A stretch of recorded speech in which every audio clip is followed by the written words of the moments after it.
what happened in qualifying for the Abu Dhabi Grand Prix? We're just going to start this podcast off by saying I'm not going to be as loud as usual because we're in a hotel. It's 10 to 1 in the morning and we finally got back after a very busy day, then being stuck massively in traffic. So I just want to say a huge apology because we are usually on it. We are there, we're reactive, and that's what P1 is. So apologies. We are having a great time, but just wanted to also put that out there. Definitely not that Charles Leclerc is going to be 19th. Good, great. Didn't realise that was going to come straight away. Thank you, though. Well, Lewis Hamilton out in Q1 in his final qualifying session for Mercedes. Heart-wrenching, I would say, because it was something that I think it was absolutely avoidable. The fact that Mercedes essentially sent both Russell and Hamilton out right at the end of Q1. We were sat there opposite the pits. We were in an amazing little grandstand suite thing, which, again, unreal. And we saw both the Mercedes trundling down the pit lane with like 2.5 minutes to go in Q1. We're like, why? I know there's track evolution, but why are we leaving it so late? Not only do you end up getting in a mess when you're about to start your lap, which we saw, of other cars coming through, but then you're doing your hot laps as everyone's slowing down and trying to get out the way. So not good for Hamilton, but of course the bollard just sums up his misfortune at the moment. And you just couldn't write it. I've never seen that before, where it was literally like watching a Mario Kart weapon. Obviously, it was completely accidental from K-Mag. He was trying to get off the road, but ironically, he'd have been better off just blocking Hamilton in the corner because he probably lost more time by having a bollard under his car for the next 3 corners. Very unlucky for Hamilton. It was weird to hear Russell, I think probably for the first time ever, be like, wow, Hamilton was going to like destroy me, basically. He was kind of just speaking it, and maybe there's the whole like, it's Hamilton's last weekend, but Hamilton was going to beat me and this sort of stuff. But he did look good, and Hamilton was looking strong and definitely stronger than 18th. Now, speaking of his teammate, let's go into a question at Iban V23. What's your view on Russell impeding Lawson, who was on a fast lap? In my opinion, that was a flat-out 3-place penalty considering last week. He's very much in the way of where Lawson is going to be going. And Lawson, of course, did get through, but that shouldn't matter. It's not what happened, it's the action. And Russell was in the way. And Russell's excuse of, well, I didn't want to go off the track because that would have given me track limits. That in itself, that's Mercedes putting you in that situation of leaving it to the last minute to do a lap. So the fact that he didn't get a penalty, especially after last week, it makes it like this comment says, those were 2 out laps. This was him blocking on a fast lap. This is the problem, right? That because of everything that happened last week, it gives the ammunition to the people that call these like British and it's not going to stop the allegations. And Alonso, of course, loves to twist the knife, and Max has said it as well, saying, I've got the wrong passport and stuff. But no wonder they say it when stuff like this happens, because he's blocked another car, and of course Max got a penalty for doing it on his literal outlap, whereas this was Lawson on a fast lap. Of course he got through, but he's still blocking another car. And the argument of, oh, well, I didn't go off track because I would have ruined my lap. You're in the wrong place at the wrong time, so you have to get off the track. If that's the only way you can get out of the way of another car, you have to get off the track or you're getting a penalty. Let's go to Q2 then. So, Leclerc out in Q2 after putting in the fastest lap, and you should have seen the emotion change of me there in the grandstands. I was like, here we go. Ferrari, they're going to mount something here. They can do something special. And then Leclerc just disappeared off the front of the leaderboard. And I was like, oh my God, Leclerc's had his lap time deleted. But yeah, really disappointing to see Leclerc down in 14th, because look, he would have started at minimum 11th. Looked likely to be sort of 13th, 14th if Sainz's pace is anything to go by. Now he's going to probably start from the pit lane with a brand new car. Yeah. Going to be 12 seconds a lap quicker than everyone else. Sign me up. It's big brain thinking. Look, Ferrari, they're doing something that no one else realises, apart from me, obviously. So many drivers were very close. We saw Perez and Piastri go off, and the sensor didn't pick it up. But of course, the tyre, from images you can see that the curvature of the tyre was... I mean, why this is still a thing in 2024 is crazy. But either way, Leclerc didn't have that same luxury. It was just off the tiniest amount. And of course, if you do that 3 times in the race, you're getting a penalty. And a lot of drivers are struggling with that first turn. With how the trackers are trying to push a lot, of course, they're always going to push more in qualifying. But could be something that comes up in the race. But yeah, gutting for Leclerc, because of course the championship fight for the constructors is looking very difficult now. Question from Brock Max. Do we think a recovery drive from Hamilton and Leclerc are possible? Anything's possible in Grand Prix racing. And as Leclerc said, he won't give up until the very final corner. Neither will I with my delirium. But it's a McLaren 1-2. Like, they have got every single outcome possible, apart from maybe 1 or 2. You know, millions of outcomes. Only 1 or 2 is where Ferrari wins the championship. So it is possible, but luck is going to have to be on their side. We're going to have to see a well-timed safety car after the medium runners have come in. Yeah. It's not quite the same as maybe, and this is a great thing, not the same as maybe 3 or 4 years ago where the top 3 teams could just basically get a free ticket to 6th place because it was like the easiest thing in the world to get there, because the gap between the midfield and the top teams was absolutely enormous. So it will be more difficult, but I can just see DRS trains in my head. I can just see it. I just feel like it's going to be really difficult. I think there's going to be someone that's like 7th.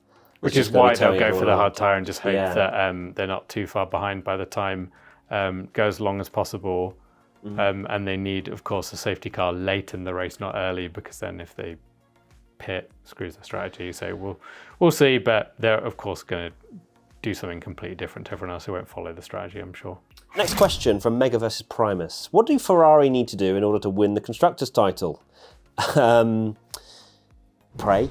They certainly need to do that. I think, obviously, Carlos Sainz being in 3rd place is a phenomenal performance from Carlos. I feel like Ferrari have been on the back foot this whole weekend, and Carlos came good right at the end, in my opinion, and I think he's done a fantastic job there to, at least there's a slither of hope that if Oscar Piastri and Lando Norris don't play ball, Carlos Sainz can come flying through. But yeah, it was unlikely coming into the weekend anyway. Now it is pretty much impossible.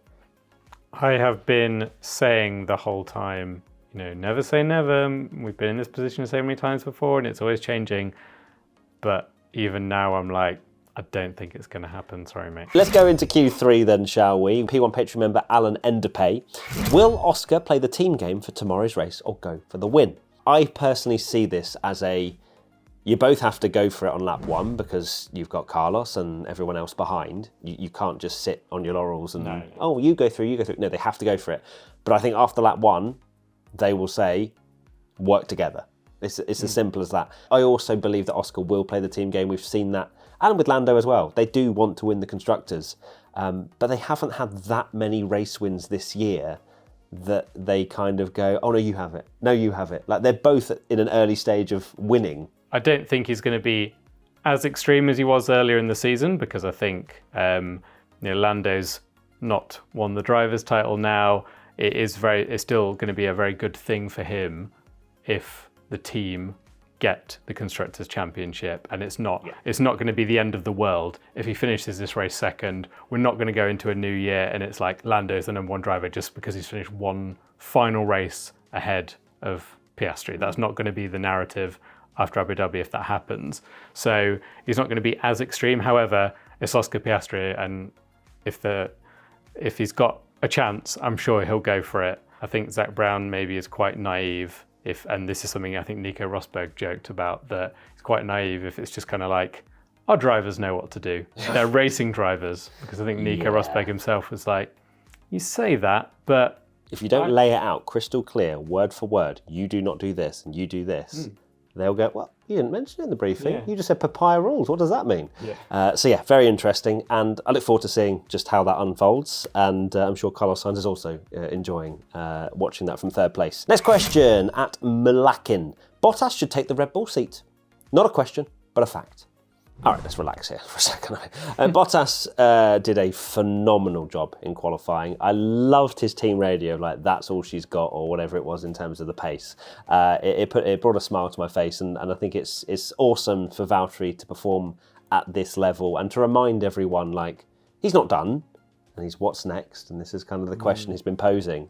So it's been great to see Bottas Q3 in a Sauber, which you have to say has taken a step forward, but at the same time, to stick it in Q3 was just perfect. Like, he couldn't have done any more. Sorry to burst the bubble of people on Twitter, but I don't think the website manager of the Formula One store knows that Bottas is going to Red Bull over anyone in the paddock. I do think, like, as a driver, Bottas is the perfect person to go to Red Bull. Like, in an ideal situation, that's the kind of driver that Red Bull want, is someone that isn't going to challenge Max, but you can rely on. But the problem is he doesn't bring probably the other parts that Perez does: money, huge, devout fan base. True, and it's quite clear that Red Bull are now wanting to go back to that team where they're promoting junior drivers, and that obviously very much at this stage appears to be Lawson, despite Tsunoda being 6-0 up in qualifying. Yep, 6-0. Wow, crazy. Okay, next question. People on pitch remember Sam Dougie Douglas. Hulk podium. This now, of course, was looking a lot more, not even more likely. I wouldn't say that it was absolutely nailed on, but Hulk was fourth. I mean, what a ridiculous effort from him. Of course, he then overtook two drivers coming out of the pits, which was against the race director's notes that you can't pass people on the pit exit. But such a shame. He's still in seventh. It makes the Alpine Haas fight even more tasty because Gasly's now ahead of him. Yeah. So yeah, bring it on. Going for Hulkenberg, because this is now my first thought on this is that when he got that P2 in Canada, he also got a penalty. He did, yeah. And it just seems like the guy is cursed and just can't. Yeah. Every time he's up there, it's like, could this be it? No, something else has happened. I know. Because he was literally, he was ahead of Verstappen.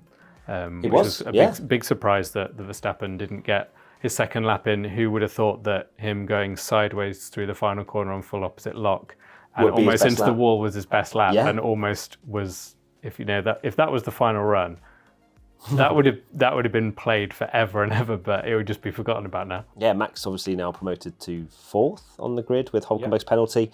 And to be fair, before the penalty, if you'd have told me two Ferrari-powered drivers are going to be on the second row of the grid, I'd have been like, perfect, Ferrari 3-4. But it was Hulkenberg. So good times. I think we're going to end it there because both myself and Tommy want the club sandwich that has just arrived in our room, and it is 1:12 in the morning. So thank you, everybody. Thanks to those that have said hello to us as well whilst we've been out in Abu Dhabi. If you see us, please do come and say hello. We don't bite, and in fact, we will be very nice to you and say hello. And it's great to see some of you. It's great to be back at a racetrack, isn't it, Tommy? And what are your final thoughts?